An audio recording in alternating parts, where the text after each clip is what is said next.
ये कहानी सुंदरपुर गांव की दो बहनों की है, नेडू और बिंदु की। नेडू और बिंदु दोनों ने अपने अपने घर में प्यारी प्यारी टुन्नी चिड़िया पाल रखी थी।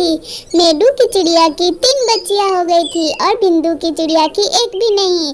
इस बात से बिंदु बहुत परेशान रहा करती थी, अपनी चिड़िया से सीधे मुंह बात भी नहीं करती।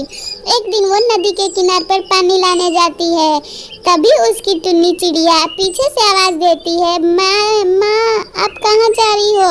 वो बोलती है, मुझे माँ मत बुलाओ, मालकिन बुलाओ, मैं तुम्हारी माँ नहीं हूँ।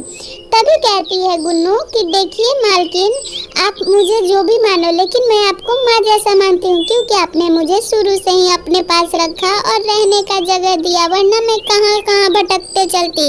वो कहती है कि ऐसी बातें तो तुम्हारे अंडे क्यों नहीं होते?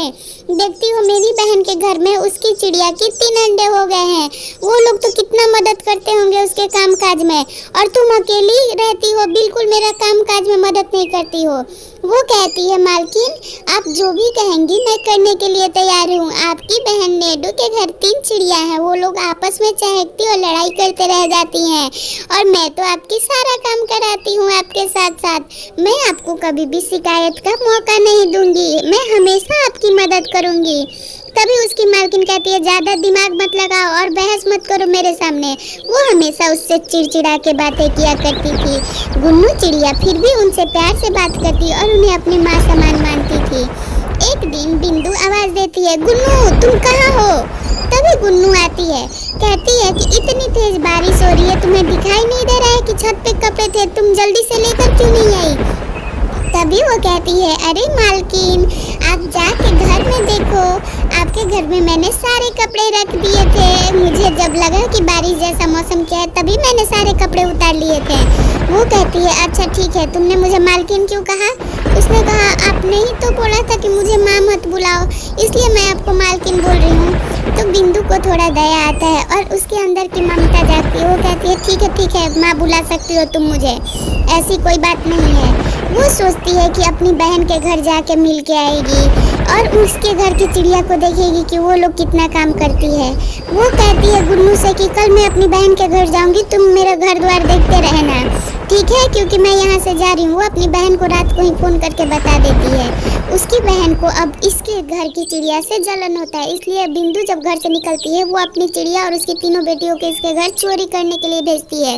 वो उससे भेजती है कि जाओ, उसके खेत में बहुत सारे सब्जी लग चुके हैं, तुम लोग वहाँ से या तो सारे सब्जी बर्बाद कर देना या फिर लेके आना सब्जी, ताकि वो गुस्सा के अपने घर की गुन्नू चिड़िया को निकाल दे और मुझे खुशी मिले। ये सारी प्लानिंग गुन्नू सुन लेती है। वो अपनी तीनों बेटियों को लेके पहुंच जाती है। चुन और अपनी तीनों बेटियां उसकी अब तैयारी में लग जाती हैं।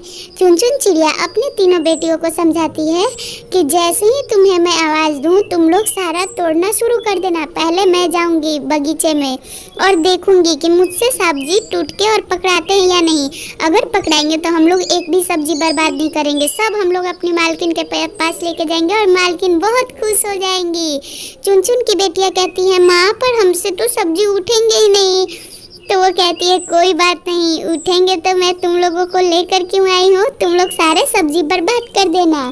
ये सारी प्लानिंग गुन्नू सुन लेती है और पहले से ही वहाँ सब्जी के खेत में वो हाजिर हो जाती है। अब ये लोग दबे पाँव से उस सब्जी के बगिए में पहुंच जाती हैं और प्लानिंग करती हैं कि चलो पहले मैं पालक उठा के देखती हूँ अपने दांतों से, अगर उठ जाते हैं तो ठीक है, मैं तुम लोगों को पकड़ाऊंगी, तुम लोग साइड में रखते जाना। हम लोग लास्ट में कपड़ा बांध के एक साथ मिलके हम लोग चारों कपड़ा लेके चले जाएंगे। एक कपड़ा हम लोग बांध लेते हैं और बाकी सब्जियों को बर्बाद कर देते हैं। गुन्नू को अब गुस्सा आता है और वो कहती है, मालकिन अपनी बहन को कितना मानती हैं और उनकी बहन का इतना घिनौना प्लान है, मुझे तो विश्वास ही नहीं हो रहा है। आधा सब्जियां वो लोगों ने खराब कर दिया था, आधा की ओर जैसे चलती है तो गुन्नू आवाज देती है, रुको। उसकी तीनों बेटियां भाग जाती हैं। चुन पीछे पलट के देखती है और कहती है, अरे गुन्नू तुम प्लीज मुझे मारना मत, मैं जा रही हूँ, मेरी बच्चियों को छोड़ दो। और इतना कहते हुए डर के मारे वो वहाँ से भाग जाती है। गुन्नू उसे कुछ नहीं करती। गुन्नू टेंशन में रहती है क्योंकि वो अपनी मालकिन से बहुत प्यार करती थी। वो जल्दी जल्दी घर की ओर जाती है। घर जाते ही गुन्नू जोर से हाँफते हुए चिल्लाती है, मालकिन मालकिन। तभी उसकी मालकिन आती है और बोलती है, क्या हुआ, तू इतना आवाज क्यों दे रही है? चल तुझे मैं अब से अपनी बेटी मानूंगी, ठीक है? ज्यादा चिल्ला मत। वो कहती है नहीं ये बात नहीं है, कल आप अपनी बहन के घर मिलने गई थी और आप अपनी बहन से बता दिया था कि आप मिलने आ रही हो। उन्होंने अपनी तीनों चिड़िया को बेच दिया था आपके सब्जियों को बर्बाद करने के लिए। ये बात सुन के वो शॉक्ड हो जाती है और वो कहती है हाँ मैं जब गई थी तो उसकी चिड़िया भी नहीं थी, तो उसने बोला था कि उसकी चिड़िया छत पे चावल चुन रही है। मुझे तो विश्वास नहीं हो रहा है कि मेरी बहन इतना गिरा हुआ काम कर सकती है। उसे मुझसे इतनी जलन और मैं उसके वजह से हमेशा तुम्हें डांटती रही कि उसकी चिड़िया ऐसी है वैसी है, तुम तो बहुत वफादार हो। आज से तुम मेरी बच्ची की तरह हो और मालकिन कहने की कोशिश भी मत करना, माँ कहना मुझे, वरना मैं थप्पड़ लगाऊंगी तुम्हें। गुन्नू के आंखों में आंसू आ जाते हैं। आखिरकार उसकी मालकिन उसके प्यार को समझ ही जाती है और वो भी उससे प्यार करने लगती है। जानवर भी बहुत वफादार होते हैं, हमें उनके साथ प्यार से रहना चाहिए। ऐसी कहानी के लिए चैनल सब्सक्राइब कर लें और वीडियो को लाइक जरूर कर दें।